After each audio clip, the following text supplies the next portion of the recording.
Ora, vamos aqui num formato diferente do Ponto Break. O Ponto Break é um projeto que eu tenho com o HoloG, que é, é a pessoa que vocês estão a ver aí na imagem. Tínhamos esse projeto na Twitch, mas fruto das limitações da própria plataforma, decidimos emigrar aqui para o YouTube, onde pretendemos ficar. Além disso, vamos tentar abranger outras plataformas, principalmente de áudio. No entanto, para já vai ficar apenas aqui pelo YouTube. Olo, o que é que tens a dizer sobre o dia de ontem? E depois também acabamos por passar já para a próxima fase. Antes disso, pedir aí, o like é gratuito, vocês podem carregar à vontade no botão do like, subscrever o canal da Academia se ainda não estão inscritos. E pronto, Olo, o que é que achaste do último dia? Que jogos é que saltou-te mais à vista ou algum momento em particular? Em particularmente, o jogo que mais me surpreendeu foi o Rafa Nadal com o Sebastian Korn. Para dizer que Nadal, mais uma vez, under pressure points em 2022 excelente, ou seja, está com excelentes números. Acho que lidera a lista neste caso, de produção em termos de under pressure points, que é os pontos de pressão. Saber contradizer o resultado do seu adversário e virar o resultado a seu favor. Para mim foi a surpresa deste dia. Também posso destacar também aqui a vitória do Ojarun contra o Humberto, também foi muito interessante, mas isso também foi no meu ronda anterior. E para já acho que todos os jogos foram mais ou menos ao nível daquilo que te esperava. Aqui no circuito feminino também houve muitas surpresas também no ponto de vista de favoritas a cair, nomeadamente a Muguruza, a Zabalenka, a Kvitova teve aqui algumas dificuldades com a Sasnovich, acabou por conseguir ultrapassar essa situação, e a 11 de Jabeur perdeu que a Saville, neste caso, casou-se recentemente, e a Daria Gavrilova, a australiana, venceu por 2-1 a 11 de Jabeur. E depois temos aqui também o Ostapen que perdeu com a Shelby Rogers. Pronto, aqui no circuito feminino houve mais performance da Dana Docs do que propriamente das favoritas. E pronto, foi um dia interessante no ponto de vista de ténis, mas que, claro, para destacar o jogo do Nadal com o Sebastian Korda. Assim, eu destaco o jogo da Osaka no dia de ontem pelos piores motivos, porque a Osaka entrou no corte e começou a ser insultada, e acabou por ficar afetada emocionalmente a ponto de querer desistir antes do jogo começar e acabou por ser surpreendida pela Kudermetova, que jogou bem e aproveitou muito bem as fragilidades emocionais da Osaka, mas é uma jogadora que ainda não conseguiu ultrapassar os fantasmas do passado, principalmente as derrotas, aquele ódio de estimação que ela foi alvo, e embora tenha trabalhado em diversas áreas para tentar superar esses momentos de ansiedade e de pressão psicológica, a verdade é que ficou mostrado ontem que não conseguiu, com sucesso, arranjar uma estratégia que conseguisse abstrair-se do público e das mensagens que normalmente vêm através dele, e foi triste porque é uma jogadora com um potencial enorme, é uma das jogadoras mais bem pagas, ou a jogadora mais bem paga do circuito feminino, é uma jogadora que está no top das jogadoras, é uma das melhores jogadoras do circuito feminino, mas tem esta lacuna, o lado emocional dela muitas vezes atrapalha e faz com que ela não consiga mostrar todo o seu potencial, todo o seu valor dentro do corte. Olo, que jogos é que escolheste para nós para esta tarde, noite ainda no Elsa? Pronto, aqui no circuito masculino, o primeiro jogo que escolhi foi o Karastev com o Johnson. O segundo foi Bubik Murray. E o terceiro foi o Camilo Machdak com o Fritz, que para mim são jogos interessantes no ponto de vista pronto, daquilo que é o base das odds, e também aquilo que podemos também extrair de valor para a parte mais live e para a parte de pré-live também, nessa componente. Assim, eu escolhi só, tirando esses jogos que tu frisaste bem, parece-me também boas opções. Eu gostaria de tocar aqui no jogo do Auger-Aliassime e no jogo do Monarque. Parece-me que também tem aqui algumas oportunidades escondidas para falarmos, mas podes começar tu com a análise aos teus jogos e eu depois Ok, analiso esses então dois. Ok, então, muito rapidamente, o Karasev vem de uma lesão no gêmeo no Dubai contra o McDonald. Essa lesão ahm, teve sensivelmente cerca de 2 semanas para ser resolvida.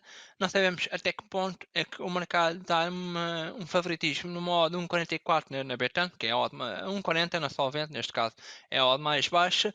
Portanto, aqui o Karasev entra como favorito contra um jogador da casa, ok? É um jogador que o Steve Johnson é um jogador que tem evoluído muito no ponto de vista de critério, principalmente adaptação aos torneios americanos. Teve muito tempo, uh, desde 9 de 2 de fevereiro até este Indian Wells, para se preparar para aquilo que é a realidade dos torneios americanos, que é, neste caso, o Indian Wells e o Miami, que são torneios muito similares.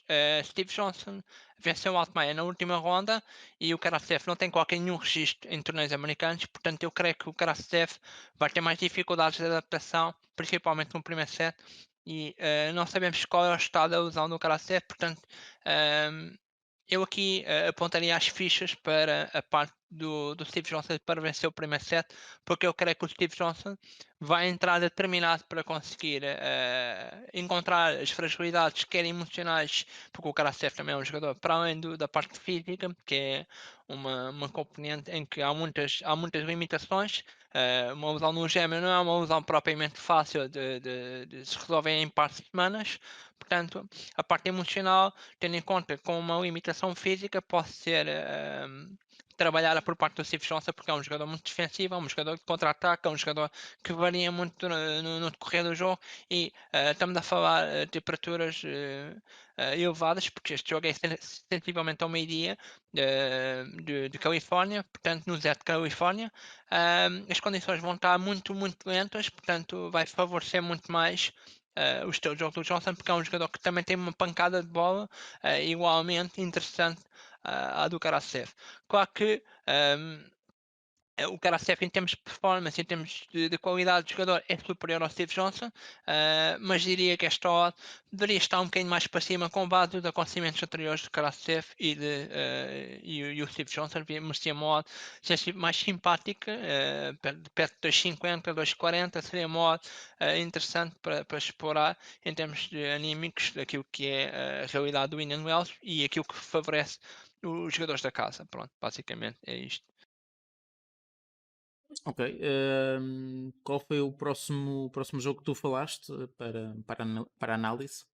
Ok, aqui o Bubic com o Animari. Epá, eu acho que esta situação do Bubic é um jogador que pode estrategicamente cansar o Animari, principalmente pelo horário em si, porque também este jogo, como o jogo do Karastef, é perto de 1 da tarde, portanto, no deserto de Califórnia. Animari é um jogador que fisicamente muito limitado, teve aqui algumas dificuldades contra o Todd Daniel, portanto, acabou por ter muitas dificuldades, principalmente no primeiro set, também derivado também à situação da metodologia, da atitude do deserto de Califórnia. Teve ali algumas dificuldades de criar um jogo consistente, um controle de pancada boa. O serviço teve muito aquém das expectativas em termos de verticalização, mas depois, entretanto, o Animal então percebe-se que tem que fazer uma alteração no seu estilo de jogo e na sua estratégia, na componente da sua estratégia. Claro que em termos de foco de jogo, de controle de pancada, de consistência, de estratégia, todas essas vertentes do Animal é muito superior ao tal Daniel. A única coisa que não é superior é a parte física, mas conseguiu fazer uma boa gestão de esforço, conseguiu virar o jogo para 6-2 e depois o último set acabou por ficar 6-4 e penso que aqui contra o Bubik que não tem qualquer nenhuma preparação também na parte de, ou seja, não fez nenhum jogo aqui no Indian Wells, portanto é o primeiro jogo do Bubik, portanto eu creio que o primeiro set será um pouquinho mais equilibrado, também derivado à falta de adaptação do Bubik neste torneio, mas tenho que destacar que se isto for um jogo a melhor 3 sets, eu acho que isto pode cair para o lado do Bubik por causa da parte física do Murray e por ser um jogo muito de uma hora muito em que as condições são muito lentas e também a hora de calor também pode afetar a parte física do Murray e é um jogador como o Bubik que consegue acelerar e desacelerar o jogo constantemente, está constantemente a variar essas vertentes e acho que o Murray aqui pode ter algumas dificuldades contra o Bubik, também pela vertente física, que é o seu ponto fraco, e acho que o Bubik pode trabalhar essa vertente, e acho que as odds estão um bocado equivocadas pelo favoritismo e o facto do Murray ser um jogador que chegou às 700 vitórias. Isto também pode dar também confiança para o jogador, mas também pode dar um grau de satisfação em termos de terminação das rondas e a parte física está um bocado mais comprometida. Depois tenho aqui o último jogo, por fim, para finalizar a minha parte do circuito masculino. Tenho um Camilo Machado contra o Fritz. Eu entendo que a odd do mercado está a atribuir ao Fritz, que é um 22. Ok, o Fritz é um top 20, ok, contra um 75. O polaco tem feito boas performances, principalmente em Acapulco. Perdão, quem teve em Acapulco foi o Fritz, neste caso. O Camilo Machado venceu a última partida contra o Beden, que é um jogador muito evoluído tecnicamente, portanto, claro que nessas circunstâncias, no horário que era, foi o horário noturno, favoreceu claramente o jogador que tem mais pancada e isso aconteceu. O Camilo venceu por 6-1, 7-5, teve algumas dificuldades no segundo set, mas conseguiu uh, utilizar o serviço para traduzir num 2-0 contra o Beden, também que apareceu agora recentemente depois de uma lesão. Um, e o Priest vem num torneio em Acapulco, perdeu com o Nishioka e venceu o Mandarim na primeira ronda no México e depois enfrentou aqui na Davis Cup o Gonzalez com o modo de um 0-2, portanto é natural que vence este jogo por 2-0. Portanto aqui o Priest é jogador da casa, ok, por isso é que tem modo tão baixo, porque é jogador da casa, mas em termos de qualidade, em termos de performance, estes dois jogadores não estão exatamente no mesmo nível, ok? Eu coloco o Fritz uns graus acima do Camilo. No entanto, acho que o Camilo, em termos de performance, merecia uma odd ligeiramente mais baixa, não a 4, mas talvez uma odd 3, se calhar já consideraria justa por parte da análise pré-live que eu estou a retirar deste jogo. Acho que o Camilo tem serviço e tem potencial no seu return para criar dificuldades contra o Fritz. Eu aqui neste jogo ia mais de handicap games ou handicap set asiático para o polaco, porque, e também over games, porque as odds do over games também estão um bocadinho desajustadas, porque o over 21 games está a 1,75 na Bwin. Portanto, são mercados interessantes de explorar, porque acho que o Camilo é um jogador muito forte no serviço, muito forte no return, tem uma boa pancada. E tem um bom contra-ataque, é um jogador consistente na zona T, é um jogador que consegue ter uma boa proteção em bolas curtas e bolas longas, embora que o ponto fraco dele é tomar a decisão em vôlei, mas eu penso que ele tem condições para dificultar aqui a tarefa ao Frizz, principalmente pelo fator casa e tentar criar uma componente de pressão para o lado do Frizz. Acho que o Frizz vai entrar um bocadinho mal no primeiro set e acho que vai acabar por gerir a partida para vencer, mas eu penso que esse primeiro set pode ser um ajuste das odds que para mim estão muito para baixo para o lado do Fritz e acho que devia haver um equilíbrio mais perto do modo 1,40 para o Taylor Fritz é interessante, de facto. Bem, eu aqui vou tocar só apenas em dois jogos que para mim acho interessante. Acho que o Ola fez um bom trabalho e analisou alguns jogos que para mim também têm algum valor, mas ele acabou por tocar nos pontos essenciais. Um, Aqui a destacar claramente o jogo do Carreno Busta contra o Juan Munar, que aqui a minha questão aqui, e é por isso que eu escolhi esse jogo, é mesmo a odd do Carreno Busta, que eu acho que é uma odd relativamente desajustada, tendo em conta aquilo que os dois jogadores valem, principalmente nesta superfície. São dois jogadores de terra batida. É verdade que o Carreno Busta está a treinar com o Alcaraz e com o Ferrero e fizeram até duplas no Rio Open. E pronto, fruto deste treino, claro que é um jogador que está a ter melhores decisões e mesmo no campo emocional parece que é um jogador que está a ser mais bem trabalhado, mais bem acompanhado, mas do outro lado do corte vai ter um jogador forte fisicamente, com uma boa pancada. É um horário que pode prevalecer, um jogo mais físico, mais de longa troca de bolas. E acho que vai ser um jogo mais difícil do que o mercado sugere. 1,45 na Betano, acho que é um modo relativamente desajustado. É verdade que o Carreno Busta é um jogador que desde dos Jogos Olímpicos tem vindo a crescer nesta superfície. É sempre um jogador perigoso porque é um jogador muito resistente no fundo do corte, não dá nenhuma bola como perdida, mas ao mesmo tempo basta olhar para o último jogo entre os dois, na superfície que eles normalmente têm melhores resultados, que é a terra batida, em Marbella o ano passado, e o jogo terminou com 2-1. As características não são as mesmas, é verdade. No entanto, mesmo na melhor superfície dos dois, houve um equilíbrio. Houve um equilíbrio que se traduziu num 2-1 a favor do Carreno Busta. E nesse jogo, o mercado cotou a probabilidade do Carreno Busta de vencer o jogo em modo 1,60. Aqui, numa superfície onde não é o domínio dos dois, onde os dois normalmente têm mais dificuldades em conseguir ter resultados e, por sua vez, conquistar títulos, o mercado está a dizer que a probabilidade do Carreno Busta é superior à probabilidade de o Carreno Busta ganhar na terra batida. E eu discordo um pouco desta visão do mercado, e por esses motivos levam-me a acreditar num jogo para overgames, por exemplo, o over 20, 21,5 poderia ser até um bom mercado, ou 22,5, e até a possibilidade de o Carreno Busta ganhar, mas também perder um set. A Betano, por acaso, costuma ter esse mercado, e aqui iria mesmo consultar Carreno Busta a ganhar o jogo e a perder um set. Parece-me que poderá ser interessante. Ahm, Tem aqui Carreno Busta a perder o primeiro set e a ganhar a partida. Tem várias possibilidades na Betano, é só uma questão de explorarem, mas aqui estaria muito atento, porque, na minha opinião, a odd do Carreno Busta não tem valor, na minha opinião.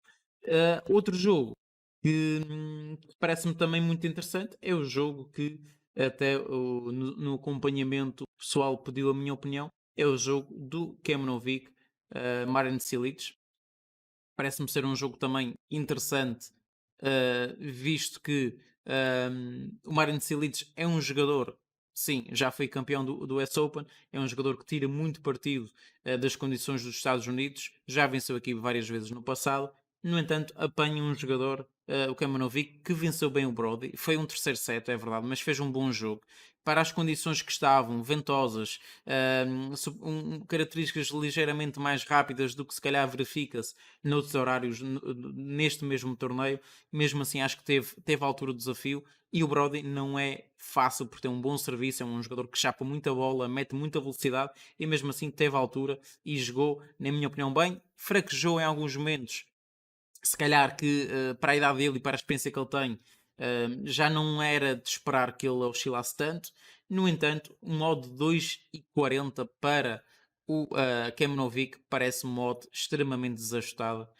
Na Betan está a 2,32, há outras casas que está mais alto, mas frisando aqui, que é onde nós estamos a ver na Betan, 2,32 para o Kemnovic, modo 1,60 para o Marin Cilic, que é um jogador que desde que foi pai, muita coisa mudou na sua vida e a visão sobre o mundo também mudou, e a performance dele também tem vindo a baixar nos últimos torneios em termos de rondas. Acho que vai ter aqui um duro desafio.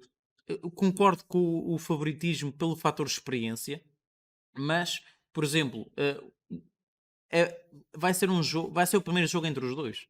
Vai ser um jogo típico de estudo nos primeiros jogos de serviço. Vai haver mais troca de bolas. Os dois jogadores vão estar muito mais focados naquilo que é o seu serviço. E aqui o Silic, em termos de serviço, se calhar vai prevalecer as condições de jogo. Mas o Kemanovic também é um jogador muito forte, tecnicamente, taticamente e fisicamente. Se o jogo for mais físico, poderá ser interessante para o lado do Kemanovic. Eu, até, como disse, considero o Silic favorito pelo fator de experiência, fator corte, país, porque já ganhou aqui no passado e sabe bem que condições é que vai ter, mas por outro lado diria que esta odd do Martin Silic devia estar perto de um 80 e já mais perto de um 50, porque está mais perto de um 50 do que do 90, está um 60, e por isso sinceramente acho que é uma odd desajustada, e pode haver aqui uma oportunidade para trabalhar, principalmente ao vivo, que eu acho que é um jogo que poderá ter esta condicionante de ser um jogo que pode prender um bocadinho na nossa tomada de decisão, mas acho que poderá ser um jogo também resolvido em 3 sets, como foi o jogo do Brody, como foi o jogo do Marin Cilic, por exemplo, na maior parte das vezes. que defrontou jogadores deste nível em superfície dura e posso destacar aqui, por exemplo, o Kachanov, em Doha, o Mário Cilic perdeu por 2-1, perdeu contra o Vesely em Dubai. E são aqui duas derrotas que é preciso saber como é que o Mário Cilic geriu, uh, ou até que ponto essas duas derrotas vão pesar em alguns momentos do jogo, principalmente em momentos que possa assimilar em algum momento aos jogos passados. Eu ainda posso acrescentar aqui uma pequena coisinha. Na Davis Cup, o Alcaraz, quando estava a cumprimentar os colegas de equipa, num festejo da sua vitória na Davis Cup, a primeira vitória que ele teve na Davis Cup, o jogador que ele mais carinhou de toda a comitiva que estava espanhola, estava o Batista Agut, estava o Carreño Busta, e o Carreño Busta foi o jogador que o Alcaraz mais lhe agradeceu. E acho que isso tem muito a ver com aquilo que se passou no Rio, e acho que essas dinâmicas entre o Carreño Busta e toda a comitiva que está ali, Nadal e Alcaraz, acho que isso também pode dar aqui um mini fator de confiança, motivação e de mentoria, que são coisas muito interessantes de perceber, e isso pode ser interessante para a vossa análise em termos de live no jogo do Carreño Busta contra o Monar. Ok, partimos agora para o circuito feminino, que parece-me que é aí que poderão existir as melhores oportunidades para se trabalhar.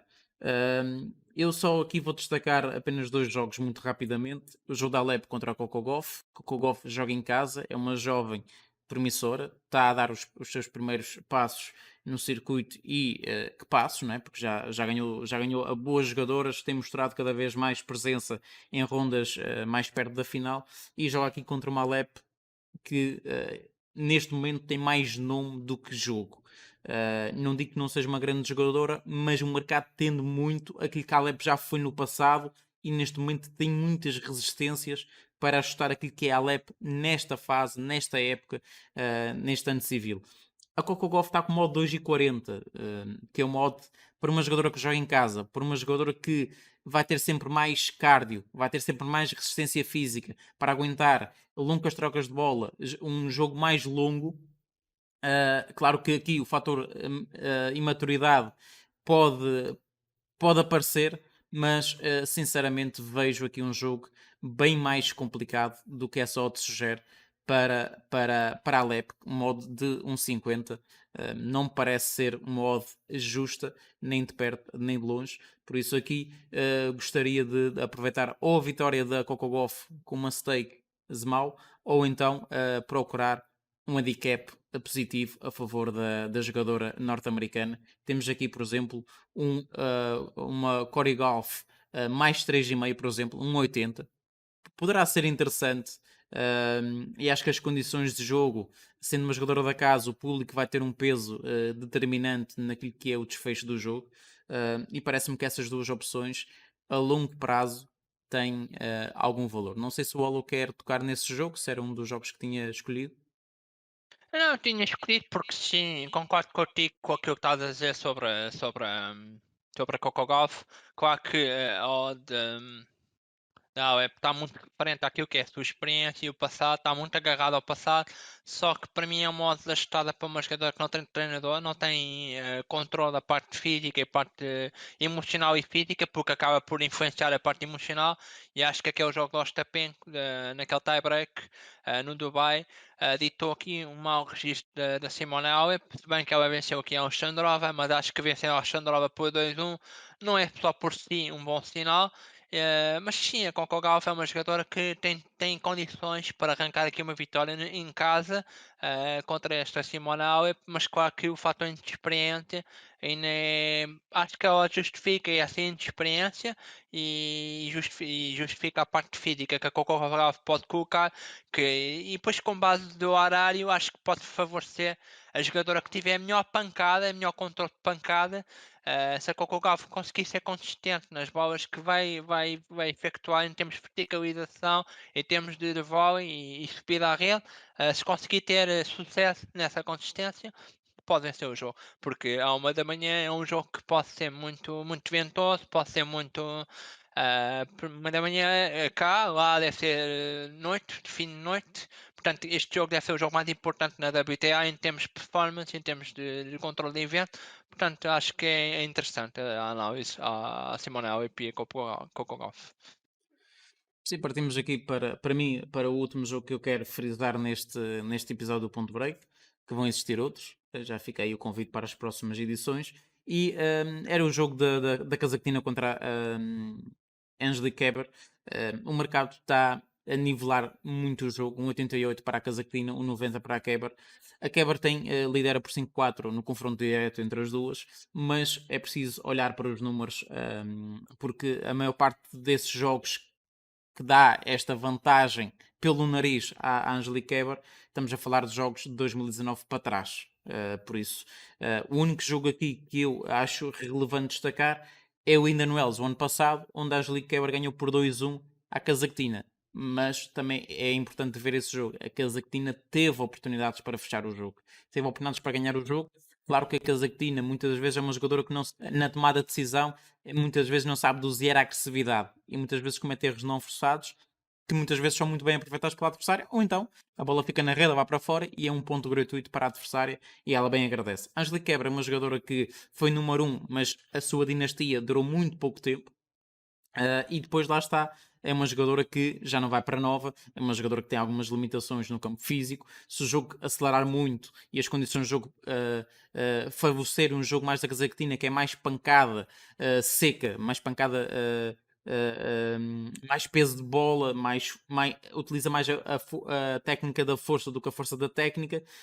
Acho que a Quebra vai ter muitas dificuldades e podemos ter aqui uma revenge, não é? Podemos ter aqui uma vingança da Cazaquetina em relação ao ano passado que perdeu na Quebra. Perdeu para a Quebra nos oitavos de final, penso eu. E parece-me que vai ser aqui um jogo bem disputado, vai ser um jogo bastante equilibrado. Mas aqui quero frisar algo importante. A Quebra venceu a Zenk na última ronda em 2 horas e 18 minutos. Já a Cazaquetina teve para despachar o jogador da casa, a Ovlinet, precisou de 2 horas e 35 minutos. Posso dizer que a odd para a Cazaquetina vencer esse jogo contra a Ovlinet era um modo 1,18.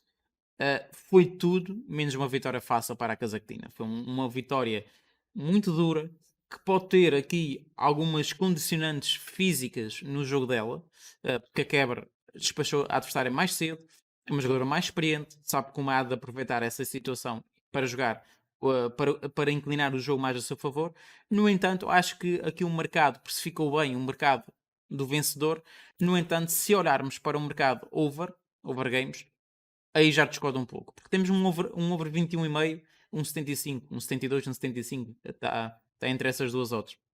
E para aquilo que têm sido os últimos jogos entre as duas, há mais jogos que vão a 3 sets do que aqueles que ficam a 2. E basta ver que nos últimos jogos da Keber, a Keber nos últimos 5 jogos, só em um jogo é que não perdeu um set. Quer dizer, não ganhou um set. Foi contra a Canepi na meu, e perdeu, não é? Por isso, temos aqui 3 derrotas nos últimos 5 jogos: 2-1, 2-0 e 2-1, e tem 2 vitórias: 2-1 frente à Zenk e 2-1 frente à Krejcikova, naquele Billie Jean King Cup, não é? Que é basicamente é a Taça Davis do lado feminino. Por isso, é interessante perceber que a Kerber ou perde, ou mete um set e perde, ou ganha, mas cede um set. Há uma tendência para ser assim. E se a gente for ver os últimos 2 jogos entre as duas jogadoras, nesses últimos 2 jogos, a Cazaquetina ganhou em Toronto por 2-1 e a Quebra ganhou o ano passado neste torneio por 2-1. Por isso, há aqui uma tendência para haver uma das jogadoras ganhar, mas deixam sempre um set, dão sempre um set à adversária, e era aí que eu tentava analisar e apostar nesse jogo. É no sentido de o jogo ser decidido num derradeiro set e não ser sets limpos. Na minha opinião, acho que será o melhor a fazer. Se eu tivesse que aqui para apostar, tendo em conta o momento de forma das duas jogadoras, apostaria mais vezes a favor da Cazaquetina do que a favor da Quebra.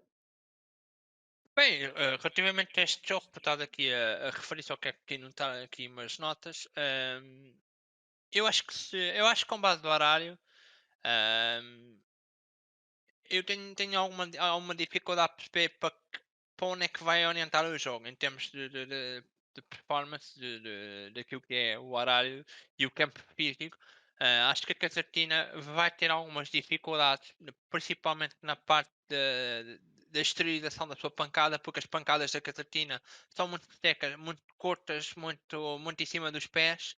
E a Kerber é uma jogadora que se posiciona muito bem na zona T e é uma jogadora que ahm, se a Catatina puxar muito para fora do corte para dificultar a quebra, mas tem que ser ah, tem que ser mais rápida e tem que ter uma antecipação muito mais rápida. E acho que a quebra nesta situação, em termos de posicionamento de art cut numa superfície lenta, acho que pode levar aqui a melhor nesta componente. Mas sim, eu concordo contigo que vai ser um jogo equilibrado. O mercado até prevê-se um pouco nisso, mas não concordo com o favoritismo da Casatina.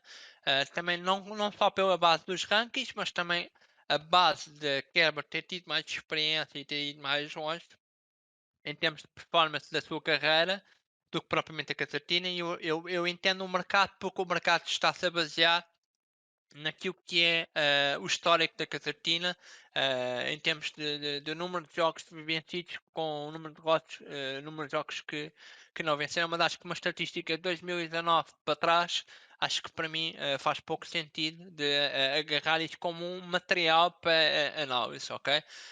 E acho que nesta vertente, acho que a quebra para mim pode levar a melhor no jogo, mas se concordo com o Forte que vai ser um jogo muito equilibrado, um jogo em que as duas jogadoras vão disputar o jogo da melhor forma possível, mas eu entendo que se a Catarina tiver dificuldades de acertar o primeiro set em termos de gestão, acho que a quebra ou deixa-se perder no segundo e ganha o terceiro. Se for essa a iniciativa, como fez o ano passado no Indian Wells, foi assim, ganhou o primeiro, perdeu o segundo e foi buscar o terceiro, ou então tenta estrategicamente procurar os erros não forçados da Catartina no segundo set com uma gestão muito ponderada. Um, Pode acontecer aqui ir a dois sets, mas só vão ser dois sets muito longos, na minha opinião, e acho que o 20,5 games, como o Filipe falou, é um mercado interessante e eu, em termos de opção, eu ia para o lado da Kerber, porque eu acho que se este jogo fosse à hora do Cabor, eu acho que a Kerber ia ter mais dificuldades de vencer a partida do que propriamente a Casatina. Acho que a Casatina, em termos de pulmão, em termos de performance posicional, ehm, num ambiente com muito calor, acho que a Casatina tem mais probabilidades de tomar conta do jogo do que propriamente a quebra, e acho que neste horário pode favorecer mais a quebra do que propriamente a Casatina no ponto de vista de decisão. Pronto, tu tocaste em dois jogos, né? Eu vou tocar também em mais dois jogos que são jogos que eu retirei aqui a minha análise. A Samsung Nova com a Kovinic. Um, a Samsonova está com modo de 1,28 contra a Kovinic. Eu entendo porque é que esta odd está tão baixa, ah, por causa do ranking e por causa de ter vencido a última partida contra uma jogadora da casa, que era ali.